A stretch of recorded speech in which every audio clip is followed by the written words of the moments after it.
ਪਹਿਲੇ ਤਾਂ ਸਾਰਿਆਂ ਨੂੰ ਸਤਿ ਸ਼੍ਰੀ ਅਕਾਲ ਜੀ। ਤੇ ਮੈਂ ਤੁਹਾਡਾ ਆਪਣਾ ਦੀਪ ਪਲੰਬਰ ਫਰੀਦਕੋਟ ਤੋਂ।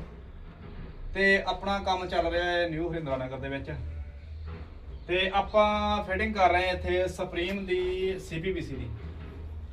ਤੇ ਆਪਾਂ ਇੱਥੇ ਫਿਟਿੰਗ ਕੀਤੀ ਆ ਸਾਰੀ ਜੈਗਵਾਰ ਦੇ ਕੰਸੀਲਡ ਲਾਏ ਆ ਦਿਖਾ ਬਈ, ਜੈਗਵਾਰ ਦੇ ਕੰਸੀਲਡ ਲਾਏ ਆ ਤੇ ਆ ਜੈਗਵਾਰ ਦਾ ਹੀ ਡਾਇਵਰਟਰ ਲਾਇਆ ਤੇ ਇਧਰਲੇ ਪਾਸੇ ਆਪਾਂ ਵਾਲ ਮਾਊਂਟਰ ਲਾਇਆ ਆ।